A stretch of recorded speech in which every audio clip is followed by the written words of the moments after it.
Twabaza atulaba. Thank you so much for watching my YouTube channel. Okola kyamaanyi nnyo wonna we agenda maaso n'okutulaba n'ekikulu kyabyo no making sure nti subscribing mukutu ogwaddeyo live n'ogenda maaso n'okubanga tera ofuna exclusive interviews n'amawulire ag'enjawulo getugezaako okuteekayo buli kaseera okubanga tera tukuumanga obeera inform n'ebigenda maaso mu Uganda n'okwetolola ensi yonna.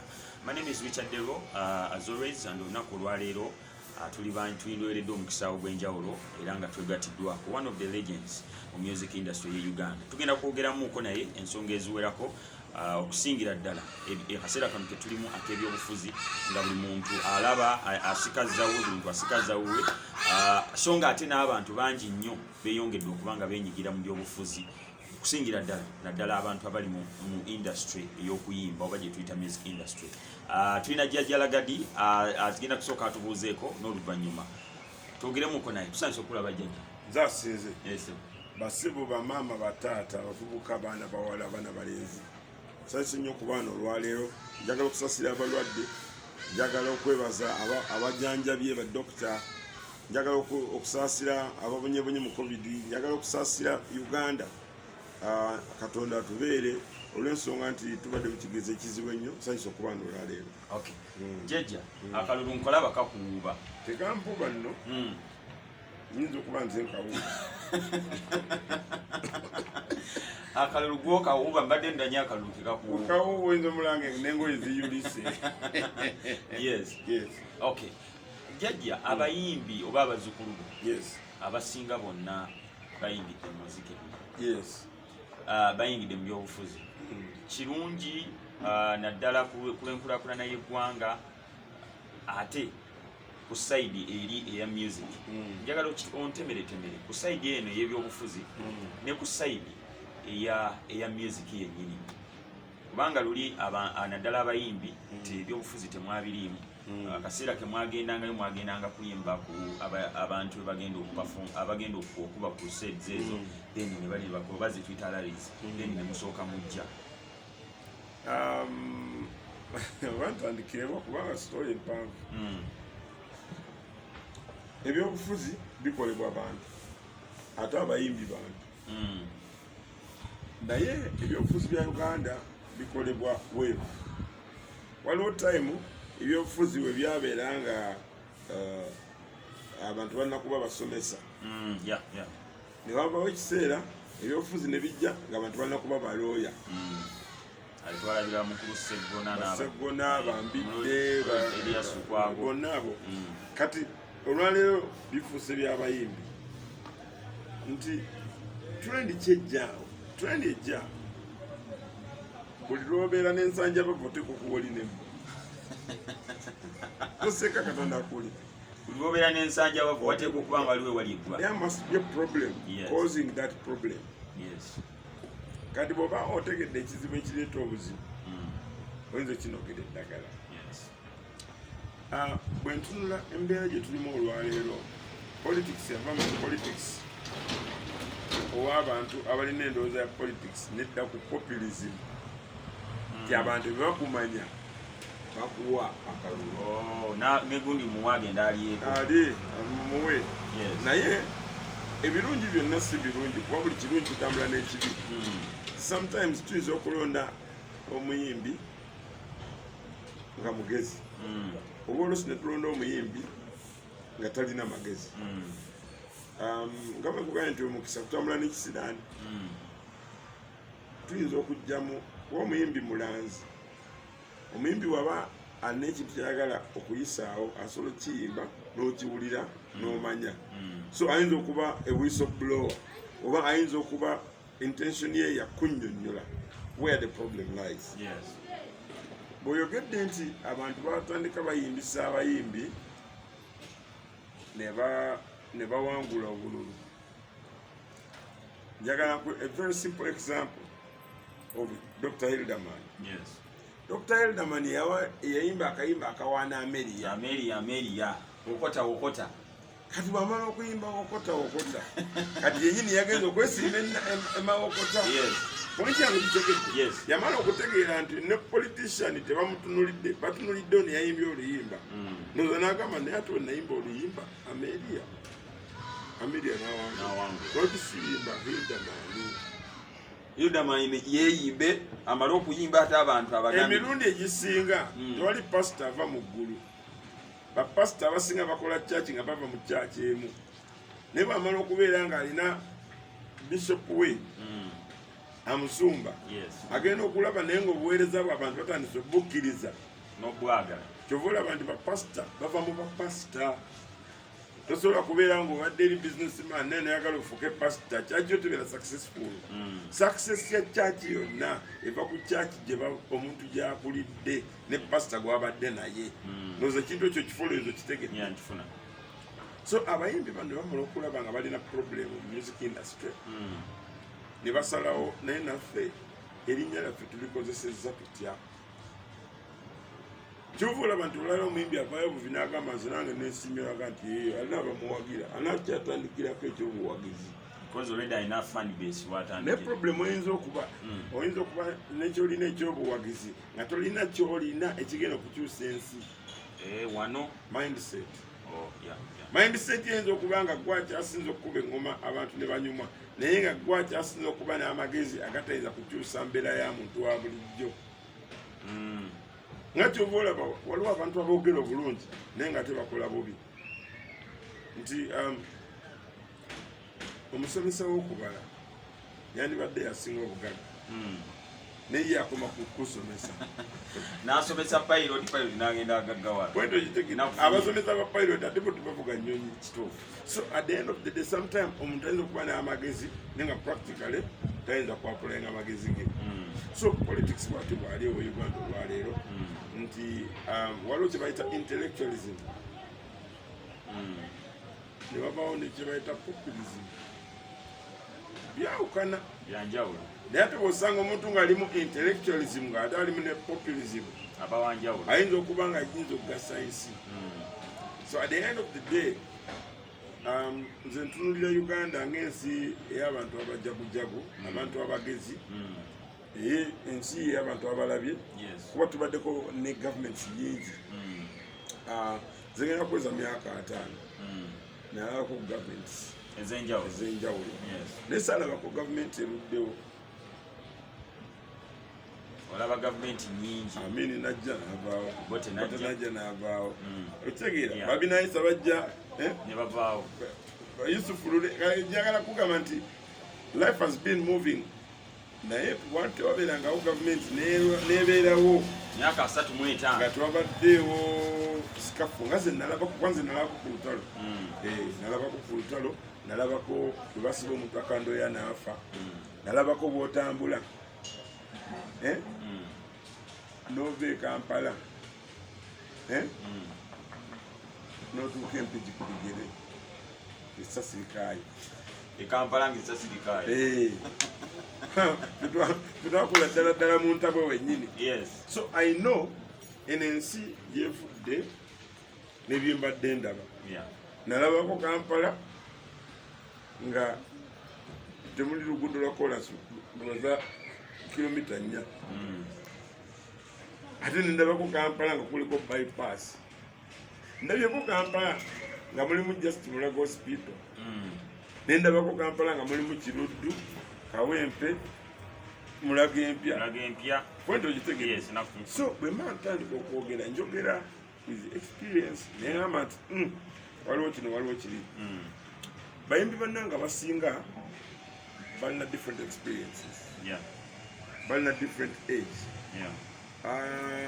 buli omu alina entegeera gyategeeramu ebintu ekintu kyendabye ng'ekitabudde bannabyamiziki na bannabitone okugenda mu politics mbeera ya music kufa naye nga music yafa atya music yafa okuva ku ffe abamuyimba naafa okuva ku bamugula naafa okuva ku gavumenti yandimulabiridde abamuyimba nti bye muyimba tebiri appealing to the society biri appealing ne bwe tulaba nga tetubifunamu tunoonya bye tuyimba ebiyinza okufunamu kati biriwo ebibafunira njagala ku example edda wabeerangayo abasajja nga basudde wabeerangayo abasajja nga basebatta bakafeero nga music gwe bayimba either akulabula oba akuzimba. Then ne tujja mu era ng'abantu bayimba music nga tolina bw'okinyonnyola muntu. Engoma ekuba oli n'ayogera ekigambo nga naawe otekyogera kyayogedde nga abantu bayimba tebatya. Akati butandika okuyimba ebintu nga naffe tukakasa nti betuyimba netukola vidiyo nga vidiyo zetukola zitiisa, kitegeeza ki ti industry eyinza okuba efunyemu obuzibu. Then olwokuba nti okuyimba si kwa interview, asanga yayingira endongo oba obimba sakaawo ng'oyingira ndongo ng'abantu bakuwaana. Akati oba kizibu nnyo okuregulatinga omuntu oyo si gwe wamuleeta, agamba wandeka wasigwa mukozesa interview gwe wantandika natunda bubuzi bwange nentandika okulenyingira studio kati biki byongamba ongamba so awo gavumenti weerero nina okugiramu negamba manyi batabani katukole bwe tuti. Nze njagala nkuwa example, tewali muyimbi gwe bakwatiddeko naye nga ate industry ekwatiddeko Uganda kubanga omuyimbi omu bwakola show abantu nga 100 babenefitinga. Atunda chips, atunda soda, atunda omwenge, nanyini kifo, bouncer, owa polisi, aba taxi, ndozo tekete kyengamba. Ne URF nako ate n'omalawo n'amasannyalaze tuba tugasasudde kuba ebyuma tebiyimbira ku sola.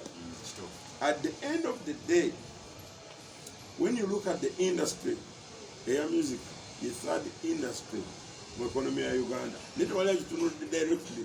Bwobanga ovudde ku agriculture nodda ku tourism, our industry eddako ya music and film. In fact mu Nigeria ndowooza air music yesinga kati kuba kyobola abantu ffenna tulaba Nigerian movie na Nigerian music. Akati problem wekira nti okuva mu 2005 baleeta kye bayita CD. Okujja kwa CD nebajjawo tape wekwali okufa kwa bagula tape. Kati nga ku tape ogulako ennyimba 6 oba 10. Kati ate nga ku CD osobola okuteekako data y'ennyimba 2000. Kati oli abadde agula tape y'ennyimba 6 n'abeera nga abantu abagulanga liteero kati nga bagula oluseero. Akati bano abatundanga music abatundanga tape bakasiwukira ne bava mu business. Kubangu tekyakola sente. Bwebava mu business abayimbi ne babeera nga bayimba abantu babalabe bagende bakole show ku Africana oba nakivubo. Nesigala nga income yo keva between 2005, 2006, 2007 nga abayimbi bekolera show. 2008, 2009 zireeta be bayita ba promoter, bifulu promoter zabitex awo. Kati ba bifulu promoter bwe bajja nga tebakkiriza twagadi oba million kwekolera show. Ngera okola show yo bakuteekako show akiri ya bwereere ogwe show ye kusale ogenda obanoonye. Kati olina okubanoonya bw'obanoonya obeere ng'okola under them. Awo mu 2009 we baleetera okutandika okuteekako ekipande ekimu ekibeerako emitwe gy'abayimbi nga 30. Kati emitwe gy'abayimbi 30 oli abasasula katono kuba muli bangi, amamesa amangi tegakola kigesimira munye. Akati bwe mutandika okubeera abangi oli atandika okugamba bw'oba tozze no problem abala bajja kuyiiba. Kitegeeza nti now there is elimination process. Promoter wajja nga atandise okubeera nga yabukinga ebivulu, artist atandika okufuna sente ntono, ba artist batandika okulinnya ennyonyi nga bagenda e Bulaaya. Either kuba kyeyo kuba kubeerera eddala ng'ekyawo kikoze kiganye. Naye ng'era abantu tebalaba. Teri kintu kibi n'abantu kubeera nga bakuwana nti golagadi nga bakuwana bakulaba oyitawo ka boda oba mu taxi oba kitegeera. Kati Yes. oyagala nnyo otuule mu mmotoka obeera oli muyimbi abakoledde ekibasanyusa.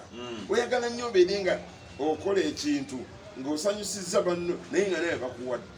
Kakati problem gye tulina nti when people are not looking, tewali TV station, tewali radio station ekuba music ng'emusasulidde. Kakati nze bwe baba tebasasudde then ne tulyoka tufuna ababbi bali abali bazze ne twabaggyeko bano aba UPRS nga bajja ku station Dream ne bagijjako emitwalo 15 omwezi kati emitwalo 15 ate gibandigabanyizaamu omuyimbi naye abayimbi bangi ate Uganda tebamanyi nti music gwe mukuba bukubi naye ate tebaŋŋambye nti bagadi esente zo ziizino so bakuba bukubi tewali ansolooleza bwe mbeera nga sifunye sente ku teepu yange naye sifuna sente ku show nga promota gitutte nina kufuna sente nga nkozeyo bintu birala n'ebintu ebirala kigwe nkubirayo akafaananyi ak'omuyimbi gwali olabe ng'avuga board oba taxi era okukakkana ogenze mu ebyo ebikukiipinga mu bantu bo abakumanyi abangi okukwata empapula za politics ndozo otegedde gye bivudde paka webituuse naye ng'ate abantu bano bonna tubagamba buli lunaku why don't you help this sector because sector eno bwe twaladde mu lockdown abantu badde bali ku kafyu apoliisi bakuumidde abakaaga minisita of health babulira ekiddako naye nga music abakubira mu nju obeera mu nnyumba yo n'olaba ka music n'olaba ka video k'ekina Uganda n'ogamba kale atulindeko Katonda atuyambe covid akole ki agwe kati music oyo yali very important naye abantu tebannakitegeera nti every day of your life kati kankugamba ekino ekimu kyotoyinza kuvaako gwe ne bw'obanga ogaa nti music yakutama buli wantu wokola booti waliwo ekikubanga eŋŋuma essaawa eno mpulira waliwo bakibesibesi waliwo akamuziki ako nkawulira tewali simu ya muntu etanda music ng'olerayeko simu nga bakubidde nebukabuka era erinakukuba ng'eyimba kayimba naye njagala okukugamba ennaku ennuma Uganda ena basubscriber ku simu emitwalo milioni 2 mwezi 22 milioni 22 buli kayimba bakagula nusu 10 akukula akaringitoni kasita kajja nonyinga yes olukumiro olukola ki luyingidde singa gavumenti ya Uganda eyagala okukakasa nti bafiirwa sente buli afuna akayimba ako gavumenti ya Uganda etwaleko nusu 2 omuyimbi akayimba ke bamuweko nusu 3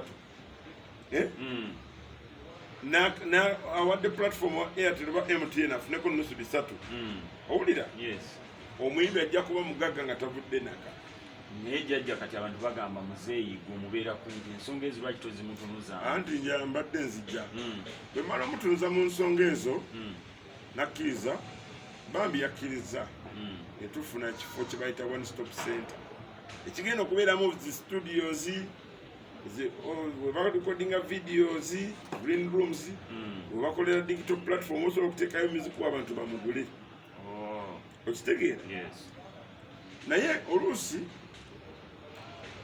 bwobanga wafuna kansa n'otomujjanjaba waliwo watuuka ngaoyagala omujjanjaba naye ngaakoze ekinproblem kwakati problem eriwo mu Uganda kino nakyogera 5 years ago era nenkyogera nti abayimbi bagenda kuyingira mu politics ate Uganda egenda tabuka etya buli muyimbi gojja okulaba ajja kuwangula bwamala okuwangula nga talina bikyusa bantu nga talina byagamba bantu pointi yange njagala ogitegeere sagala kuvuluga sagala kujereka si bayimbi bonna tebalina qualities eza leadership naye tebalina qualities eza being popular ense mumanyi sivoola sijereka naye judgment y'abantu nti abayimbi abamu basobola abala tebasobola ate si bayimbi bonna nti tebalabye problem eno abantu bonna bomanyi abali bakola kyo tebazikola njagala nkubuuze lwaki mu politics olwaleero bapromota boogera ebigambo bingi njagala nkulage bapromota lwaki boogera ebigambo bingi abayimbi nabo babuuse bapromota babadde babakolamu akasimu anti ye businessman ate promota ekibi kye kiri bwe kiti promota talina ddiini promota akwagala gwotunda bwoba tolina hiti yakujereka n'okujereka agamba oyo yali akolera netwakola akola oyo munafu yagwa pointi yange ogitegedde omuntu atakumakinga yakuzalaba akati abayimbi frustration yonna kyekino kyolaba naye tubema nkyogeza experience soogera kubeera nti njagala kusiigako kabata njogera nti where has the problem come from problem ezenga abantu bagiraba mu nsi ezitegeera problems abantu bazo njagala nkugamba ensi nga Nigeria njagala ku example ensi nga Tanzania oyo Diamond Platinum si yakola videos ze ensi yezikola wamwa sente kola government ya Tanzania ekola videos kyenjogera nkitegeeza bakuwa sente kola otunde ensi yaffe akati wayagala okulakulanya tourism ffe tukoze show mu America tukoze show London tukoze show Russia tukoze show South Africa mu Africa mwonna tukoze show bwenkola obulungi ntunda ggwanga lyange waliwo abaana bali wano agamba njagala genda kulaba gye bazaala Koffi Olomide namusajja yava mu ghetto eri kati lwakuba nti akumye music Koffi Olomide abantu bagala genda mulaba olaba akulakulanyiza tourism abaana bangi bagala kulaba David Nigeria balowooza alinga nga kabaka naye talina kyali naye kyakoze akoze ekintu abantu kye benyumirizaamu kivula nti abantu kifo ky'okulaba ekina-Uganda balaba ki-Nigeria kubanga ensi ya Nigeria yakwata abayimbi bayo n'abazanya firimu ne bateekamu ssente ne bakiteekawo kakati njagala ku example mu nsi ezikuze nga America America okulaga ensi yonna nti yesinga amaanyi America tena maanyi bakola Hollywood kati bakola Hollywood bakwata omusajja omuswaziniga ne bamutwala mu Vietnam natta aba Vietnam 15,000 kati gwe bwobanga olabe movie negwako ogamba America sinsi yakusaaga olaba omusajja omu akuya abantu 15,000 ne bamala baleta bakamando bayo ate bana abasajja boogera firimu ab'Uganda bamanyi awo omuntu nsolo najja awo omuntu nsolo nakuba abantu kati olabiraddanga muntu nsolo naye kuba oyagala okuba nti tebalina maanyi Somalia ani alwana olutalo lwabalema Uganda Burundi be baliyo ate si njagadde okugamba nti industry erina okukwatibwako bagiyambe ate nga industry tenayonoona nsi kubanga gyetulaga industry andi njagala kugamba abayimbi batandika okuyimba oluyimba nakulaga ankulage gweddayo mamaga olabe video zange zonna zenkoze okimanyi nti buli video gyenkola erimuko ennyanja erimuko emoloke zakabi era omuntu wabeera mu America nga tatukanko Uganda agamba kireka Uganda nsi yakulira ku nnyanja nedda it is the mindset gyoteka mu bantu ti nkoze video teri muyimbi akola video nga yeraga nti ali mu mbeera mbi amuyimbi agenda neyewole emmotoka n'agituulamu n'azimba n'akolera mu nju eyakabi bambi omuntu ali eri mu kyalo atatuuka nkakumulaba gamba sajjanga bulamu bali mubulamu bwa maanyi naye eyo mindset gyoteka mu muntu kyekyo kyenkugamba ekya CNN ereeta amawulire ga America gagiwaana tereetanga nti America ebadde ne problem era CNN bwe berekodinga kamera zaayo tezigendako Tennessee Alabama abavu gye bali bagenda bagenda Hollywood bagenda Washington so mindset changing mindset of the people and changing the industry buli muntu eyamanyira okukola sente n'azifuna bemba nali nkola so nefuna milioni 5-6 lwaki ate ngenda mu busuubuzi oba mu bulimi kakati ekyo bwe kifa nanoonya ekirala that is the problem naye kati gavumenti ebadde ekirowoozezaako tugenda kukola kyebayita one stop center okuyamba abantu abalina ebitone batandika okurekodinga batandika okukola ki kiyinza okukyusako ku employment kiyinza okukyusako ku mbeera y'abantu okulaba nti ekintu kitereera okay jjajja ekyo kindrivinga ku point endala eriwo ensangi abazzukulu okweyiza kuyitiridde ate ngaera bonna bayimbi naate nga bayingidde mu byobufuzi andi ebyobufuzi naddala nga ebye Uganda bya bukyayi kizibu nnyo okusanga owa people power nga atudde wano nosanga owa NRM nga atudde wano nga tewali muntu kyalabanga ekiri fane naye ate nze kunze ku ndowooza buli amaana endowooza ye ku ndowooza yange politics bw'obanga omutegedde bulungi abantu bonna abaagala okwesimbawo ku Mwami Museveni baali babaddeko mu gavumenti abaagala okumwesimbako kujjako onalebo Sentamu anti kakati onalebo Sentamu yazze buzinga ng'omuntu omulala ne tunula ku Besigye tunulira ku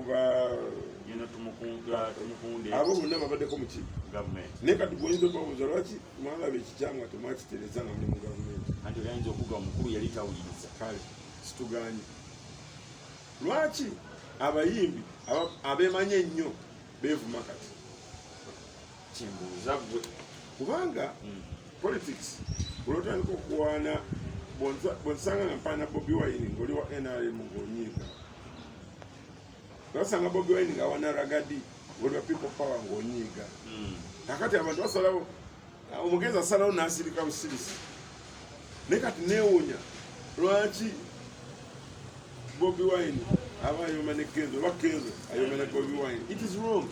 At the end of the day, waliwo life after Kalulu.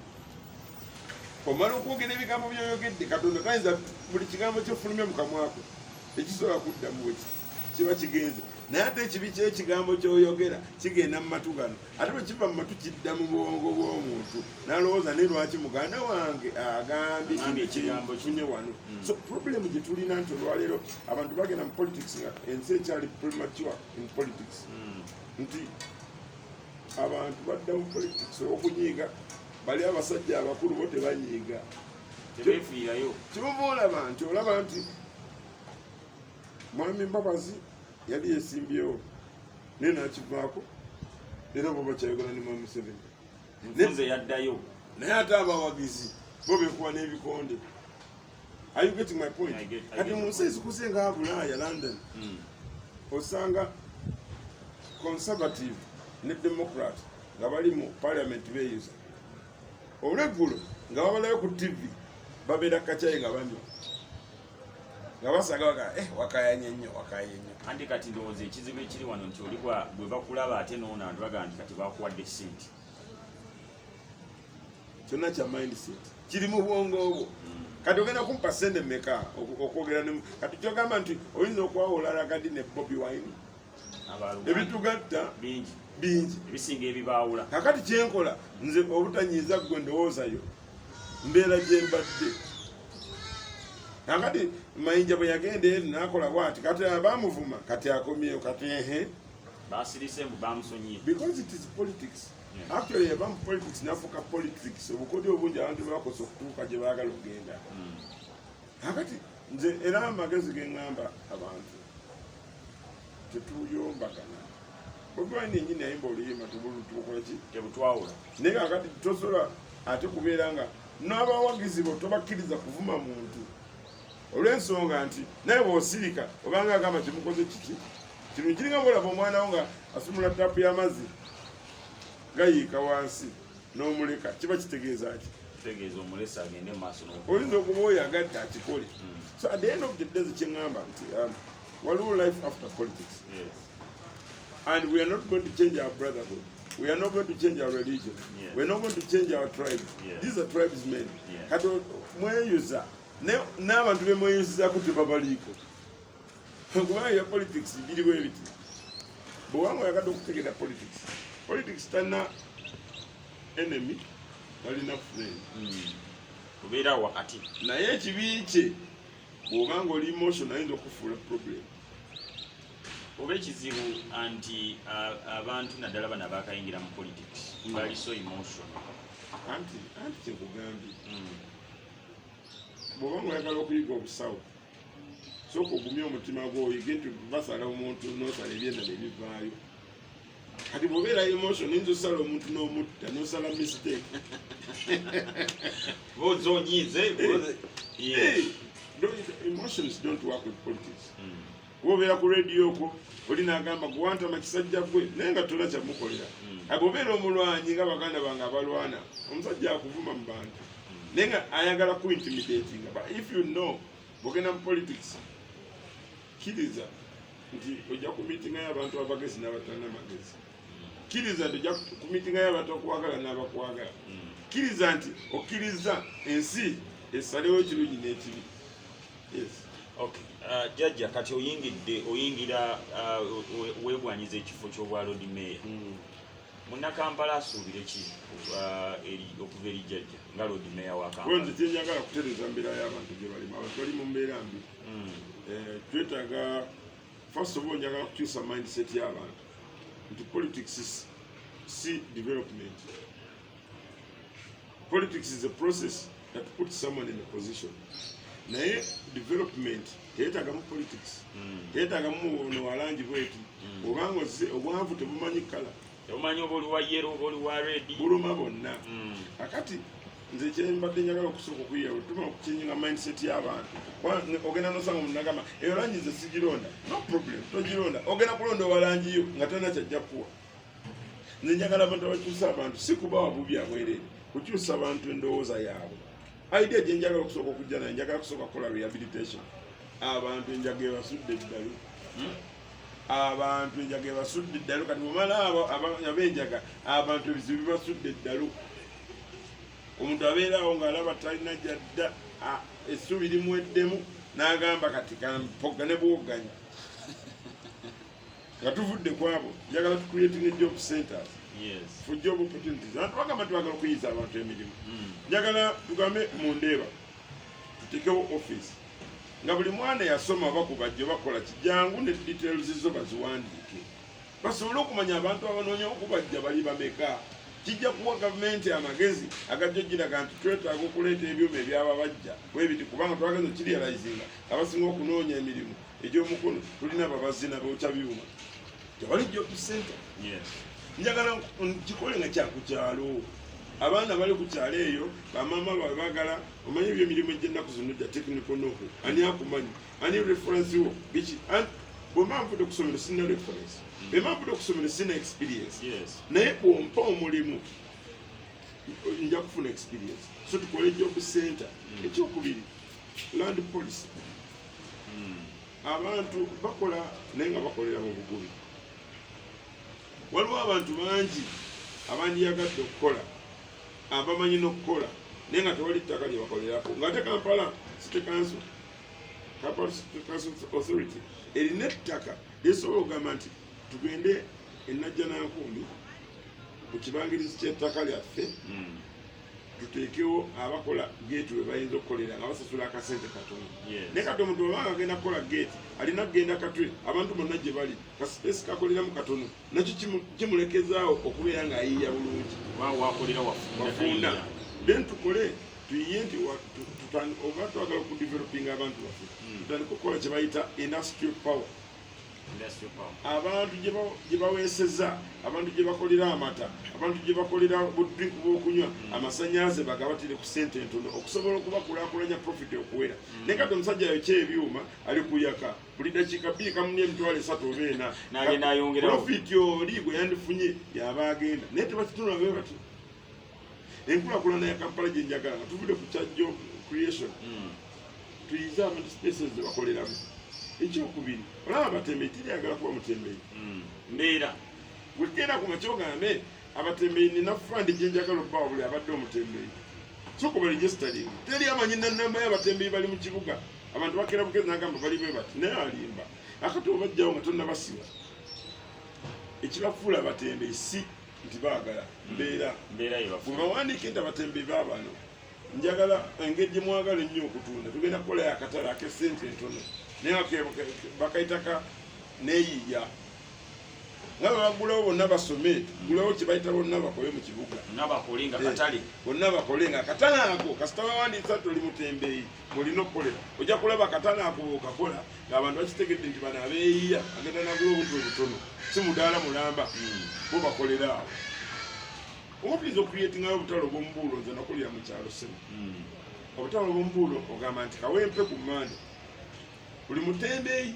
agende tuntadde mu kisaawe nakawalwakubiri tewali division etena kisaawe batega mu kisaawe kati ng'ayagala okugula abazungu bo bakikola dda banna ebulaya balina kye bayita boot camp akati oleeta boot sale sorry oli aleeta emmotoka ye naggulawo boot nga mulimu byatunda talina dduuka mwagenda bitunda batanzikola ku Sunday ne ku Saturday kati oli bwaggulawo emmotoka ye n'atunda ebintu bye teyeetaaga mu ddaala naye bitwalya bifuddeko kati abantu abayiiza abantu abatembeya okukola ku lw'essande bakola nsobi olunaku olw'essande baggalawo oluguudo wali ku Room Street bakolera mu space enkuba bwetonya ku sande kitegeeza olunaku lina sande kijja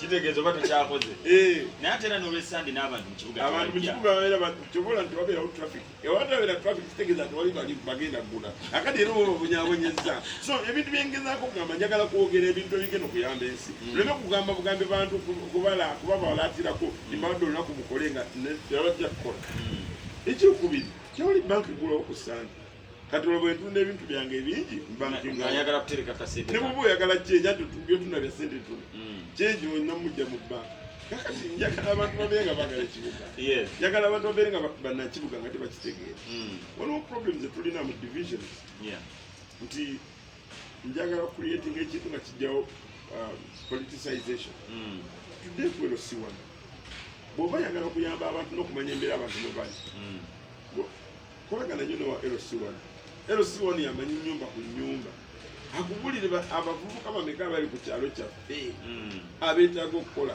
teri akinoonyereza buli muvubuka ulani yagala okukola yeerumbira KCCA naye si bonna nti batuuka mu KCCA waliwo afaanana engeri ogenda KCCA nga tewali geeti bakubuuza okikineki tusibagamba ate nze kutetenkanya no heri njagala okuyiya abantu bano abeera ekkubo tukwate abaana ku kyalo gye bakulidde mani wakibulayo yakulabanga nti buli bara oba gye twandise ekyalo kirina abantu abakirongoosa bakiyoyoota abaana baku kyalo anti bano abaana bajja kugamba siyinza kwera luguudo nze omuntu yali bwati ne bwati kasomero kikuwetinga nti mulimu nobagamba nti muli abaana 100 ku kyalo kino ngenda gezesa abaana 100 kusooka kulongoosa kyalo 100 ekisooka wekiremu mena tugenda paka 10 ekirala kampala ejja kunyirira naye kati omusajja w'empereero omuleesa atandika okwirengera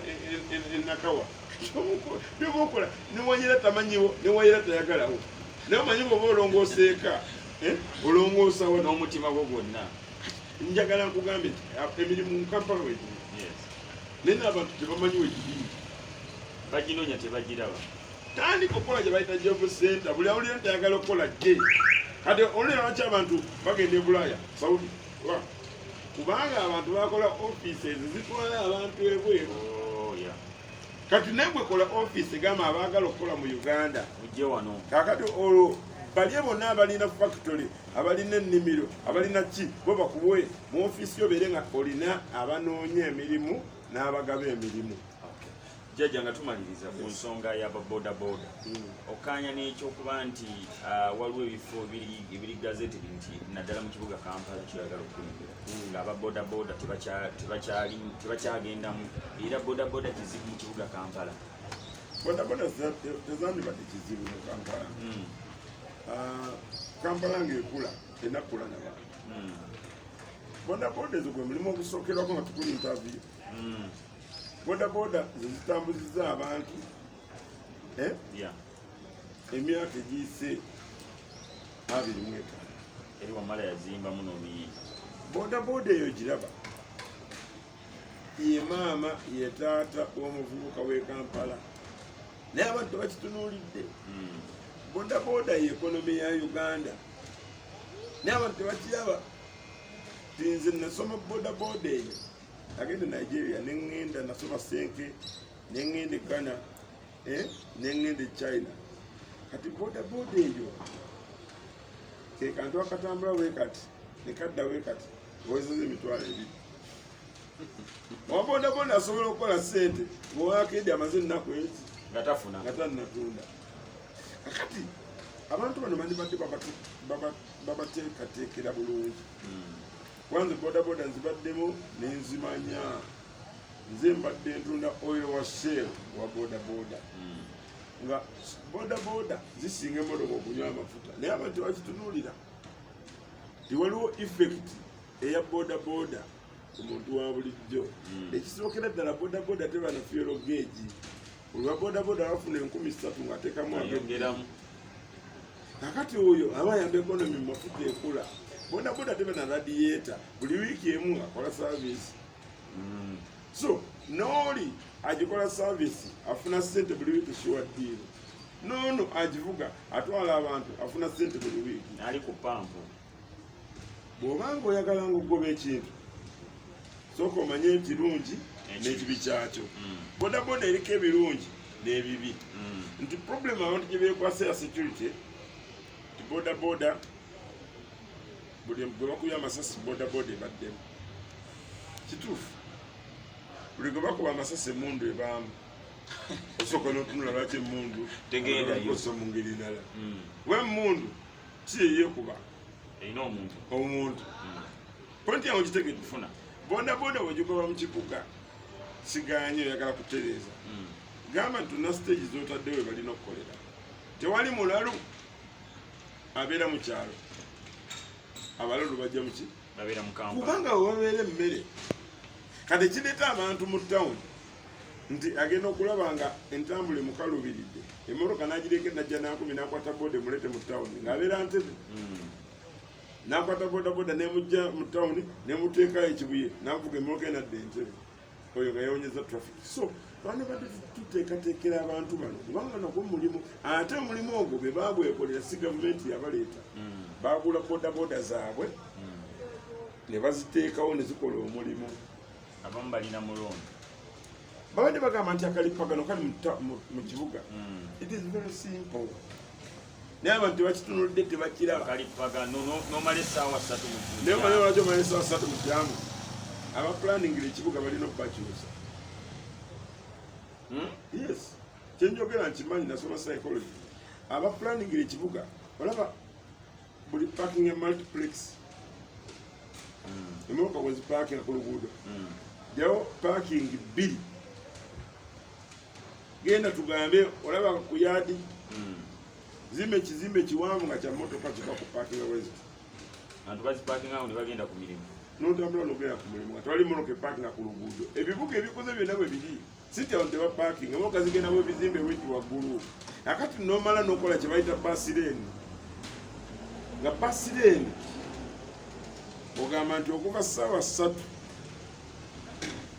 paka ssaawa 10 akagaali yadde akamotoka kayita mu basireeni. Then nomale ogambe nti baasi zitadde ku ssente wezi teziyamba omuntu obutaba nnyingi. Ate baasi ekolera mu budde nti bwetuuka ku stage Kampala Road temalawo ddakiika 2 ng'egenza. Abantu bajja kukozesa baasi bulungi. E London buli baasi erina nnamba, America buli baasi erina nnamba. Ssente zaayo zisasula nga bw'osasula wiikire y'essimu. Okonako bukonye ti olugire eggula ng'oyingira ekutwala. Baasi bw'ozikolanga zisuutinze abantu bulungi zirimu SC abantu batambula bulungi traffic ojja kuba omugobyewo kubanga omuntu ekimuleetesa emmotoka mu kibuga entambula bweba mbi nga entambula ya gavumenti alina okuyiiya wajja kati ate wayiiya wajja alina okuvuga emmotoka ye walaba akalipagano bakwata booda lozo kitegeera olwo takisi omuleseewa ku baasi zino bonna basigala bakola waliwo ayagala takisi nga baasi ejja kulwawo okujjula. Naye ate baasi njagala ogikole nga terinako bantu kujjula yo baasi ekolera ku budde era nda ne baasi ekolera ku budde oba mwemule batemuliimu erina okutambula okutuuka gyerina okutuuka obudde oba buliddi. Yes, akali bwomala okikola ng'ojjawo parking eyo eya multiplex eya layini emu emmotoka zipakinga yo baasi webeeyita nga tewali apakingawo oba tewali abeerawo. Baasi esobole okukola mu budde. Ekirinyisa omuntu bodaboda ayagala kugenda kabanka kagenda kuggalawo ng'ayita bodaboda asobola okusola traffic. Naye traffic w'ekibuga asookera ddala ku mindset ekyokubiri ku planning. Mindset anti otunulira wa poliisi njagala kino kyenkugamba okikebera olwaleero otunula wa poliisi ng'ekitala kyase green ate nga yagamba stop olwedi ate n'atazineza zigende mindset. Yes. Kakati omwana akula agamba ekitala kya green olusubi kyako olusi osiba kubanga aduwa poliisi batusiba. At the end of the day, bw'oyagala okuyiya parking spaces, omuntu akoze gundi arcade, n'omuntu akoze parking, abagagga bw'omala okubateekamu ekirowoozo ekyokukola parking, sente parking zeekola zisingizamu emirundi 4. Anti kakati olwaleero balandlord babanja abapangisa batalina sente. Teri mmotoka etepakingira sente. Ate teri alinamotoka talina sente za parking. Kakati olwo akuuma kano kagira kati ku n'oteekamu ne kajja n'oyingira. Bw'oba tewasasudde togenda. Kakati kitegeeza nti atalina sente tajja kujja mu kibuga. Asigalaka. Naye kati atalina sente ajja mu kibuga n'amupakinga wayagadde. Traffic nejja. Uganda erina oluguudo olujjamu emmotoka 3 nga zitambula. Naye kakati 4 actually. space yamba giparkinga eno baparkinga side eno nena baparkinga side eno nenga multiplex ileta sende meka 1.5 billion. That is rubbish. Bwegamba nti 1.5 billion owama multiplex yenyini KCCA West Space azimbe ebiyumba ebiwanvu nga bigumu bipakingamu emmotoka abantu bapakinga emmotoka zaabwe nga wano basi eno gikoze owa taxi asigale nga akola owa boda asigale nga akola owa basi asigale nga akola. Jajja ebigambo ebisembayo abantu abakulaba abantu abajasi njagala bagamba njagala bampa obwesige mufukiro tumeya wa Kampala ntambuddeko ndabyeko manyi siri musajja muvuzi sivuma njagala kabaka wange njagala katonda wange eyanteeka ku nsi njagala katonda yakutte ensi nga tewali ppira njagala nnyo okubeera nga sirowooza nnyo ku bya bibiina ebya kala zetwambala njagala tubeere nga tetulowooza nnyo ku bya madiini njagala tubeere nga tetulowooza nnyo ku bya mawanga gye tuvudde njagala tubeere nga tulowooza ku kiki kigenda okukulaakulanya Kampala njagala mbeerera tumeya wa Kampala abantu gwe bagenda okwenyumirizaamu omusajja atalwana atayomba omusajja omulungi a simple man with a simple profile njagala nsigale nga nze Rwagadi road mayor w'omwaka 2021. tweyanza ava mu nsijja gya Rwagadi ensonga zayogedde oziwulidde okuva omuziki eri gye gwatambula n'ebintu nga ye bwabiraba nga jjajja so n'olw'ensonga eyo ababimu naddala abayimbi abali mu nteekateeka y'okuba nga mwesimbawo ebintu bino ebimu birowoozeeko ate nammwe abateekateeka okulonda abantu ebintu ebifaananako ebityo mugende mu maaso n'okuba nga tera mubirowoozaako so tubebaza mwena abadde batulaba mukola kyamaanyi nnyo mwongere okulaba muyite ne bannammwe bagende mu maaso n'okulaba ekikulu kya byonna mu subscribing YouTube channel ya Dero Live kubanga ebinyuma ebyokya ebiyigiriza n'ebisomesa ojja kuba nga tero bisanga wano. See you next time.